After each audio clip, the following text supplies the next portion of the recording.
नमस्कार दोस्तों, स्वागत है आप सभी का जेबीबी क्लासेज के ऑनलाइन प्लेटफॉर्म पर। जैसा कि आप सबको पता है, अपन पढ़ रहे हैं जनरल साइंस। क्या पढ़ रहे हैं? General science. ठीक है। जनरल साइंस में अपन ने शुरू किया था सबसे पहला टॉपिक परमाणु और अणु। क्या शुरू किया था? परमाणु और अणु शुरू किया था। और इसमें अपन ने एक एक क्लास पूरी पढ़ ली थी। उसमें अपन ने सीख लिया था कि परमाणु का जो सारा धनावेश होता है वो उसके नाभिक में होता है और उसके चारों तरफ बाउंड्री होती है, ठीक है, जिनमें इलेक्ट्रॉन होते हैं। लेकिन अभी तक अपन ने इलेक्ट्रॉन की सही स्थिति नहीं पढ़ी कि वास्तव में इलेक्ट्रॉन पाए कहाँ जाते हैं, परमाणु के अंदर कहाँ पाए जाएंगे। तो उसी को समझने के लिए आज की क्लास इंपॉर्टेंट रहती है। तो अगर आपने इससे पहले वाली क्लास नहीं देखी हो तो कृपया पहले उसको देखकर ही इस क्लास को देखें। तो आइए चलो शुरू करते हैं। परमाणु में अपन ने पढ़ लिया था कि नाभिक तो होता ही है, ठीक है ना, लेकिन परमाणु में इसके अलावा और होते क्या क्या है। तो आज अपन पढ़ेंगे परमाणु में कोश, परमाणु में कोश, ठीक है, परमाणु में कोश, इसके अलावा उपकोश तथा कक्षक, ठीक है ना। तो ये कोश, उपकोश और एक कक्षक होते क्या है, ठीक है ना। तो जैसे अपन स्कूल पढ़ने जाते हैं ना, तो आप इतना सा समझो कि कक्षक तो क्या है, एक बेंच है जिस पर बच्चे बैठे रहते हैं, यानी कि मैक्सिमम 2 बच्चे बैठे रहते हैं, ठीक है। उपकोश को समझ लो आपकी ये स्कूल के अंदर की क्लास है, क्लास रूम है, ठीक है, क्लास रूम जिसमें बच्चे बैठते हैं। और कोश तो समझ लो आपकी स्कूल ही है पूरी, ठीक है ना। जिस प्रकार से स्कूल होती है उसी प्रकार से परमाणु में कोश होंगे। और स्कूल के अंदर क्या होती है? क्लासरूम। और क्लासरूम के अंदर क्या होते हैं? बेंच। तो उसी प्रकार से कोश के अंदर क्या होंगे? उपकोश होंगे। उपकोश के अंदर क्या होंगे? कक्षक। और इन्हीं में इलेक्ट्रॉन बैठे रहते हैं। और कितने इलेक्ट्रॉन बैठे रहते हैं? Maximum 2 electron. तो थोड़ा सा डायग्राम के माध्यम से समझने की कोशिश करते हैं। पहले तो ये अनावश्यक चीज़ों को अपन हटा देते हैं, ठीक है, ये केवल समझाने के लिए था। तो सबसे पहले अपन डायग्राम बनाएंगे किसका? अपने प्यारे से परमाणु का। तो एक परमाणु का डायग्राम बनाते हैं। देखो, ये मैंने बना दिया इसका नाभिक, और इसके तरफ तरफ बना दिया मैंने इसकी बाउंड्री, जो अपनी स्कूल की बाउंड्री होती है वैसे। और इसमें अपन बनाते हैं क्लासरूम, है ना, क्लासरूम होते हैं ना स्कूल में, तो वैसे ही बहुत सारे क्लासरूम अपन बना देंगे। ये मैंने क्या बना दिए? क्लासरूम बना दिए, ऐसे के बहुत सारे क्लासरूम बन गए अपने, ठीक है। तो बात करते हैं कि ये कोश, उपकोश, अब इनको कैसे नामांकित करेंगे। देखो, तो ये जो वृत्ताकार पथ आपको दिख रहे हैं, क्या दिख रहे हैं? वृत्ताकार पथ इनमें दिख रहे हैं ना। तो इनमें इलेक्ट्रॉन चारों तरफ घूमते हैं। कौन घूमते हैं? इलेक्ट्रॉन घूमते रहते हैं। इनका एक निश्चित मार्ग होता है। जैसे अपन चलते हैं ना, अपने घर से स्कूल जाते हैं तो एक निश्चित मार्ग पर चलते हैं, तो उसी प्रकार से ये इलेक्ट्रॉन केवल इसी पथ पर घूमेगा, ठीक है ना। इसका यह जिंदगी भर का यही रास्ता है बस। वैसे ही इस इलेक्ट्रॉन का यही रास्ता है। तो इनको नाम दे दिया जाता है, क्या नाम दे दिया जाता है? कोश। क्या नाम है इनका? कोश। अब कोश क्या है? देखो, कोश वो है, कोश पाए जाते हैं एक तो नाभिक के चारों ओर, नाभिक के चारों ओर, नाभिक के चारों ओर जो वृत्ताकार पथ होते हैं उनको क्या कहते हैं? वृत्ताकार पथ। वृत्ताकार पथ उनको क्या कहते हैं? कोश कहते हैं, ठीक है ना। अब कोश में भी देखो, कोश अब सारे इनके भी कुछ अलग अलग नाम होते हैं। ये कोश अलग है, ये कोश अलग है, ये कोश अलग है, ये कोश अलग है। तो इनको क्या नाम दिया? इनको नाम दिया, जो पहला कोश होता है इसको के, दूसरे को एल, एम, एन, और इस प्रकार से ये चलते जाते हैं। तो ये जो पहला कोश है इसको नाम दे दिया जाता है के। अपन थोड़ा सा स्याही का कलर चेंज कर लेते हैं ताकि आप लोगों को हाईलाइट होकर दिख जाए, ठीक है ना। जब अपने पास सारा जुगाड़ है तो फिर किस बात की। देखो, के, एल, एम, एन, ऐसे चलते जाएंगे। तो इस कोर्स का क्या नाम हो गया? के। इसका क्या नाम हो गया? एल। इसका क्या नाम हो गया? एम। इसका क्या नाम हो गया? एम। तो ये क्या हो गए? कोर्स हो गए, ठीक है ना। जो प्रथम, अब आप लोगों के यहाँ से क्वेश्चन आते हैं एग्जाम में, ठीक है। प्रथम कोर्स का क्या नाम होता है? के। द्वितीय कोर्स का क्या नाम होता है? एल। तृतीय कोर्स का नाम क्या होता है? एम। चतुर्थ कोर्स का नाम क्या होता है? एन। तो ये नाम आपको, वैसे तो ABCD है और आपको इतना सा ध्यान रखना है कि कैसे शुरू हो रही है अपनी ABCD, ठीक है ना। तो इसमें कुछ ज़्यादा ध्यान रखने की जरूरत नहीं है।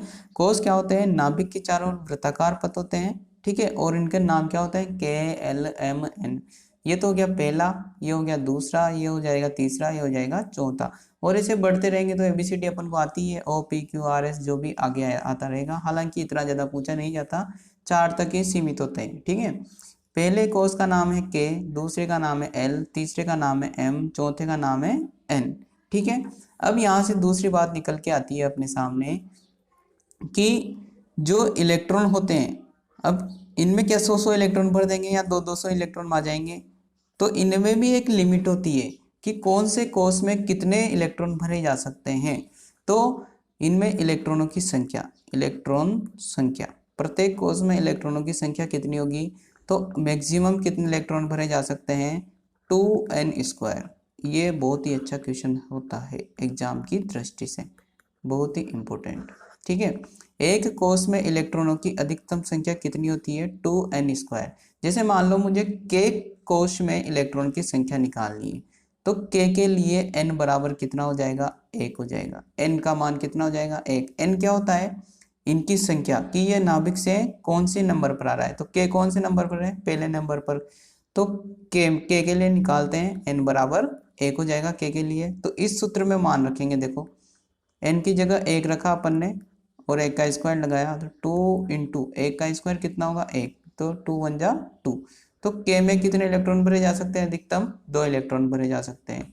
अगर अपन बात करें, जैसे मान लो मैं M के लिए निकालूं कि M में अधिकतम कितने इलेक्ट्रॉन भरे जा सकते हैं, तो M के लिए निकालते हैं 2n² और 2, n का मान कितना आएगा, n के लिए देखो यहाँ से गिनो, K 1 2 3, M कौन से नंबर पर आया, 3 नंबर पर, तो 3 लिखो, उसका स्क्वायर लगा दो, ठीक है। ये 2 और 3 का स्क्वायर कितना हो, 3 3 जा 9, तो 2 9 जा 18, यानी कि M में अधिकतम कितने इलेक्ट्रॉन भरे जा सकते हैं, 18। 18 से ज़्यादा इसमें नहीं भरे जा सकते। वैसे ही K में 2 से ज़्यादा नहीं भरे जा सकते। अगर अपन यहाँ L के लिए निकालें तो L के लिए कितने आएंगे, 2n² से, देखो निकालो 2n², यानी कि n कौन से नंबर पर है, L दूसरे नंबर पर, तो 2 का स्क्वायर आ जाएगा, तो 2 इंटू 2 का स्क्वायर कितना, 4, यानी कि 8, ठीक है। यानी कि L में अधिकतम कितने इलेक्ट्रॉन भरे जा सकते हैं, 8। तो अब आपके बात समझ में आ गई होगी कि इनमें अपने मन मर्जी से इलेक्ट्रॉन नहीं भर सकते, इनके लिए एक फिक्स होता है कि इतने ही इलेक्ट्रॉन इसमें भरे जाएंगे। तो अपन काम काम की बातें इसमें से लिख लेते हैं। देखो कोष क्या होते हैं, नाभिक के चारों वृत्ताकार पथ होते हैं, ठीक है, जिन्हें क्या कहते हैं, कोष। इनके क्या क्या नाम होते हैं, KLMN, ठीक है, आगे चलता जाएगा। और इनमें अधिकतम इलेक्ट्रॉनों की संख्या कितनी होती है, 2n²। तो ये चीज ध्यान रखने वाली है, बस इसमें से यहाँ से क्वेश्चन आता ही आता है कि अधिकतम कितने इलेक्ट्रॉन भरे जा सकते हैं, 2n²।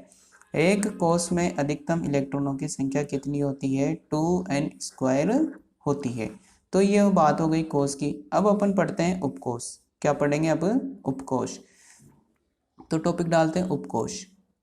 तो सबसे पहले तो उपकोष कहाँ होंगे, उपकोष होते हैं कोष के अंदर।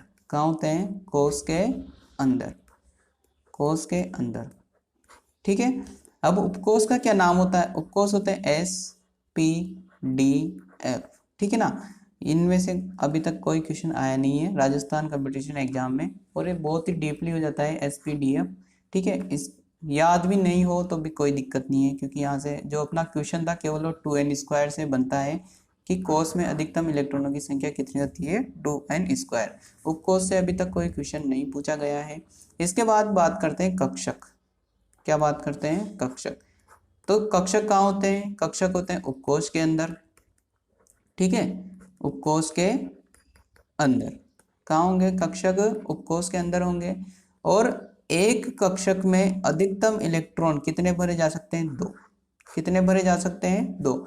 जैसे मान लो S के अंदर कोई कक्षक है, ये S उपकोष है, S उपकोष, ठीक है।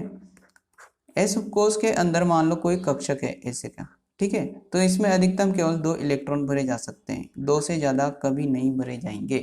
तो उपकोष ये जो कक्षक है ये चाहे S का हो, चाहे P का हो, चाहे D का हो, चाहे F का हो, अधिकतम कितने इलेक्ट्रॉन भरे जा सकते हैं? 2।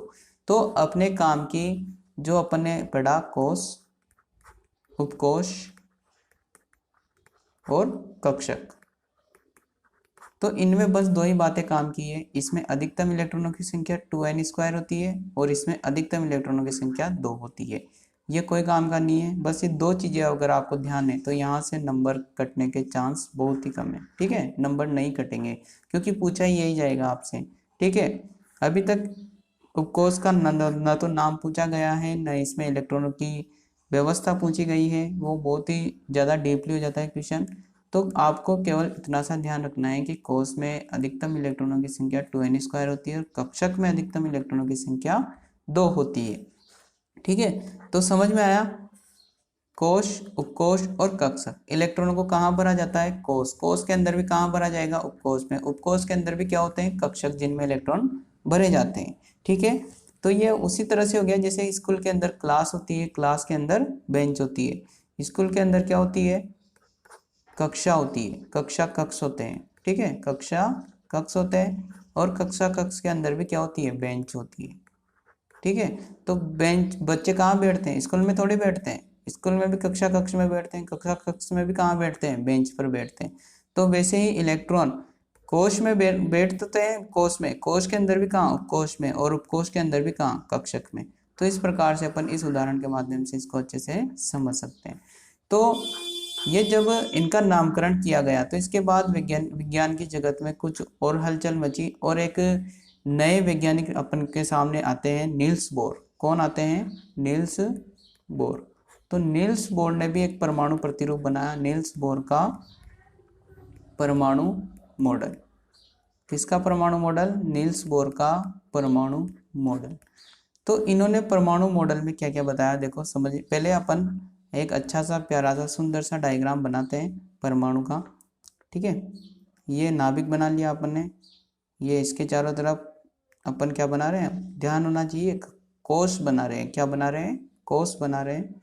कोष के अंदर क्या होते हैं? उपकोष होते हैं। उपकोष के अंदर क्या होते हैं? कक्षक होते हैं। ठीक है, कोष के अंदर क्या होते हैं? उपकोष होते हैं। उपकोष के अंदर क्या होते हैं? कक्षक होते हैं। तो ये किसने बताया? ये नील्स बोर ने बताया। ठीक है, ये अपना प्यारा सा सुंदर सा इलेक्ट्रॉन क्या, परमाणु ही बन चुका है पूरा। इलेक्ट्रॉन तो इसके अंदर घूमते हैं, तो इलेक्ट्रॉन कहाँ घूमेंगे? इसके अंदर घूमेंगे। ये इसके अंदर घूमेंगे, ये इसके अंदर घूमेंगे। ये देखो इलेक्ट्रॉन इस प्रकार से रहते हैं। तो जो ये अपन किसका मॉडल पढ़ रहे हैं, ये ध्यान होना चाहिए, नील्स बोर का परमाणु मॉडल। ठीक है, इन्होंने जो बताया कि परमाणु का सारा धनावेश कहाँ होता है? उसके केंद्र में, जिसे क्या कहते हैं? नाभिक। तो ये बात तो अपन पहले भी पढ़ चुके थे, सारा धनावेश कहाँ होगा? धनावेश। लेकिन इन्होंने एक और टर्म्स यूज ली यहाँ पर, द्रव्यमान। परमाणु का द्रव्यमान कहाँ होता है? केंद्र में होता है। कहाँ होता है? केंद्र, जिसे अपन जानते हैं क्या कहते हैं? नाभिक कहते हैं। ठीक है, इन्होंने इसको n=1 लिखा। ठीक है, क्या लिखा? n=1। इसको लिखा n=2, सॉरी n आएगा यहाँ पर, n=2, यहाँ आएगा n=3 और यहाँ आएगा n=4 और यहाँ आएगा n=5। ठीक है, तो ये किसका मॉडल पढ़ रहे हैं? नील्स बोर का। इस नील्स बोर पर अच्छे से फोकस होना चाहिए। ठीक है, इसके अलावा इन्होंने क्या बताया कि जो ये कोष होते हैं, इनको क्या नाम दिया इन्होंने? के को नाम दिया n=1, l को दिया n=2, m को नाम दिया 3, n को नाम दिया 4 और इस प्रकार से आगे चलते जाते हैं। ठीक है, तो ये किसका मॉडल है? नील्स बोर का। और इसका सन याद रखना चाहो तो कब दिया था? ये 1913 में। मतलब ये बहुत ही लेटेस्ट है। जो आज अपन साइंस पढ़ते हैं, साइंस में अपन जो परमाणु का चित्र बनाते हैं वो नील्स बोर की ही देन है। इन्होंने ही अपन को बनाना सिखाया था, वरना अपन को सपना थोड़े आता है कि ऐसे होता है। तो सबसे पहले किसने बताया था अपन को? नील्स बोर ने बताया था। हालांकि इनके परमाणु मॉडल की कुछ कमियां और भी थी, जिनको धीरे धीरे सुधार किया गया। तो देखो आज अपन किस तरह का डायग्राम बनाते हैं वो समझने का प्रयास करते हैं। देखो अपने पास ये नाभिक हो गया और ये इसके कोश हो गए, कोश, ठीक है, इतने से काफ़ी है। ये अपना परमाणु।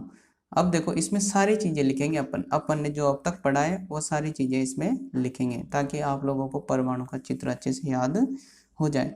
सबसे पहले बात करते हैं इलेक्ट्रॉन कहाँ होते हैं, नाभिक के चारों ओर कोशों में होते हैं। और अधिकतम इलेक्ट्रॉनों की संख्या अपन ने सीख ही ली, इसमें तो 2, इसमें 8, इसमें 10, ऐसे बढ़ती जाएगी, यानी कि 2n² होती है। कितनी होती है, 2n²। और इसके अंदर क्या होते हैं, जैसे ये कोश है तो इसके अंदर क्या होंगे, उपकोश होंगे, और उपकोश में भी क्या होते हैं, कक्षक होते हैं, छोटे छोटे क्या होते हैं, कक्षक। और इस एक कक्षक में अधिकतम इलेक्ट्रॉन कितने भरे जा सकते हैं, 2 भरे जा सकते हैं। कितने भरे जा सकते हैं, 2 भरे जा सकते हैं। तो अपन ऐसे के नहीं बनाते, डायरेक्ट अपन इलेक्ट्रॉन लिख देते हैं। इसके अलावा जो नाभिक होता है उसमें एक तो होता है प्लस चार्ज, जिसे अपन कहते हैं प्रोटॉन। क्या कहते हैं, प्रोटॉन कहते हैं, प्रोटॉन।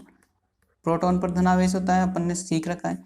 लेकिन इस पर एक और कण होता है जिस पर कोई आवेश नहीं होता, इसे कहते हैं न्यूट्रॉन। अभी न्यूट्रॉन अपने लिए नया है तो न्यूट्रॉन को अपन अभी डिटेल से पढ़ेंगे। इसके अलावा ये जो नेगेटिव वाला है इसको क्या कहते हैं, इलेक्ट्रॉन। तो 3 भाई हो गए एक परिवार में रहने वाले, इनके नाम, इनके पते सब अपन को याद होने चाहिए। इलेक्ट्रॉन कहाँ रहते हैं, कक्षाओं में रहते हैं। कौन सा चार्ज होता है, ऋणात्मक आवेश यानी कि नेगेटिव आवेश होता है। प्रोटॉन कहाँ रहते हैं, नाभिक में रहते हैं, इन पर प्लस चार्ज रहते हैं। न्यूट्रॉन कहाँ रहेगा, न्यूट्रॉन भी रहेगा नाभिक में, लेकिन इस पर आवेश कौन सा होता है, शून्य आवेश होता है, ठीक है। क्या रहता है, शून्य आवेश रहता है। तो अपन सीख गए कि नाभिक में कौन कौन रहते हैं, प्रोटॉन और न्यूट्रॉन। तो यहाँ से एक अच्छा सा, बहुत ही अच्छा, बहुत ही प्यारा सा, बार बार पूछा जाने वाला एक क्वेश्चन बनता है कि नाभिक किससे मिलकर बना है। नाभिक किससे मिलकर बना है, तो नाभिक बना है proton plus neutron, proton plus neutron, proton plus neutron. और इन दोनों को शामिल रूप से क्या कहा जाता है, इन दोनों को शामिल रूप से कहा जाता है न्यूक्लियॉन्स। क्या कहा जाता है, न्यूक्लियॉन। अब ये बहुवचन में तो एस लग ही जाता है, न्यूक्लियॉन्स। तो ये बहुत ही इंपॉर्टेंट, ये बार बार प्रश्न पूछा जाता है कि नाभिक किससे बना होता है, प्रोटॉन और न्यूट्रॉन से। या फिर दूसरा क्वेश्चन यहीं से बन जाता है, प्रोटॉन और न्यूट्रॉन को संयुक्त रूप से क्या कहा जाता है, न्यूक्लियॉन्स। या फिर एक और क्वेश्चन बनता है कि न्यूक्लियॉन्स में शामिल होते हैं न्यूट्रॉन और प्रोटॉन। प्रोटॉन पर कौन सा चार्ज प्लस, न्यूट्रॉन पर कौन सा चार्ज जीरो, मतलब कोई आवेश इस पर नहीं होता है, ठीक है। अब सबसे पहले बात करते हैं अपन प्रोटॉन की। किसकी बात करेंगे, प्रोटॉन की। तो टॉपिक डालते हैं प्रोटॉन। प्रोटॉन प्रोटॉन की खोज आप लोगों को पता होगी, ठीक है। कब हुई थी, 1886 में। किसने की थी, गोल्डस्टीन। ये अपन कल वाली क्लास में पढ़ चुके हैं, गोल्डस्टीन। लेकिन लेकिन लेकिन ध्यान देने वाली बात है कि इसको जो नाम दिया गया था, ये जो खोज तो कर ली थी गोल्डस्टीन ने कि धन आवेश वाला एक कण है, ठीक है, पॉजिटिव चार्ज वाला एक कण है, जिसको नाम किसने दिया, ये प्रोटॉन नाम किसने दिया, बहुत ही इंपॉर्टेंट, ये दिया है रदरफोर्ड ने। किसने दिया है, रदरफोर्ड ने, ठीक है। तो ये रटने वाली बात है, मुझे ऐसी उम्मीद है आपसे कि आप रट ही लोगे। और एक और चीज, प्रोटॉन का द्रव्यमान जो कभी कभार पूछ लिया जाता है, प्रोटॉन का द्रव्यमान होता है 1.672 इंटू 10⁻⁻27 किलोग्राम, ठीक है। ये रटने वाली चीजें हैं, ये कभी कभार जब अपनी किस्मत खराब होती है तब ये एग्जाम में पूछ ले जाते हैं कि प्रोटॉन का द्रव्यमान कितना होता है, 1.672 इंटू 10⁻⁻27 किलोग्राम। और इस पर जो पॉजिटिव आवेश होता है वास्तव में वो कितना होता है, तो आवेश का मान कितना होता है, इस पर आवेश वो होता है प्लस के 1.602 इंटू 10⁻⁻19, ये माइनस है, -19 कुलाम। आवेश का मात्रक क्या होता है, कुलाम होता है। क्या होता है, कुलाम होता है। तो ये भी एक अच्छा क्वेश्चन है कि आवेश का मात्रक क्या होता है, कुलाम होता है आवेश का मात्रक। आवेश का मात्रक। रेलवे एग्जाम में बहुत बार पूछा जा चुका है कि आवेश का मात्रक क्या होता है, कूलाम होता है। और एक प्रोटॉन पर कितना आवेश होता है, 1.602 इंटू 10⁻⁻19 कूलाम। प्रोटॉन का द्रव्यमान कितना होता है, 1.672 इंटू 10⁻⁻27 किलोग्राम। प्रोटॉन की खोज 1886 में गोल्डस्टीन के द्वारा की गई और इसका नाम दिया था रदरफोर्ड ने। ठीक है, तो ये अपना काम हुआ किसका, प्रोटॉन का। अब अपन पढ़ते हैं न्यूट्रॉन के बारे में। किसके बारे में, न्यूट्रॉन के बारे में। न्यूट्रॉन अपने लिए नया है तो थोड़ा सा संयम बनाकर इसको पढ़ेंगे। न्यूट्रॉन की खोज हुई थी 1932 में। कब हुई थी, 1932 में। जब किसने की थी, जेम्स चैडविक ने। किसने की थी, जेम्स चैडविक ने। न्यूट्रॉन की खोज किसने की, जेम्स चैडविक ने की। अब न्यूट्रॉन पर आवेश अपन ने देखा अभी परमाणु के चित्र में, इस पर कोई आवेश नहीं होता, यानी कि जीरो, कोई आवेश नहीं होता। ठीक है। अब द्रव्यमान की बात करें तो यूट्रॉन का द्रव्यमान यानी कि इसका वजन वास्तव में होता कितना है, तो ये होता है 1.675 इंटू 10⁻⁻27 किलोग्राम। ठीक है, तो ये रटने वाली बातें हैं और मुझे आपसे पूरी उम्मीद है कि आप इनको रट लोगे, इनको पानी में घोलकर पी जाओगे। ठीक है ना। तो न्यूट्रॉन की खोज हुई थी 1932 में। किसने की, जेम्स चैडविक ने की। आवेश इस पर जीरो होता है, मतलब कोई आवेश नहीं होता है। इसका द्रव्यमान होता है 1.675 इंटू 10⁻⁻27 किलोग्राम। इसके बाद अपन पढ़ते हैं इलेक्ट्रॉन। क्या पढ़ते हैं, इलेक्ट्रॉन। ठीक है, इलेक्ट्रॉन अपन पढ़ेंगे। देखो, इलेक्ट्रॉन की खोज कल अपन ने देखी थी, कब हुई थी, 1897 में। कब हुई थी, 1897 में। किसने की थी, जे थॉमसन, यानी कि थॉमसन ने की थी, थॉमसन। ठीक है। अब इलेक्ट्रॉन पर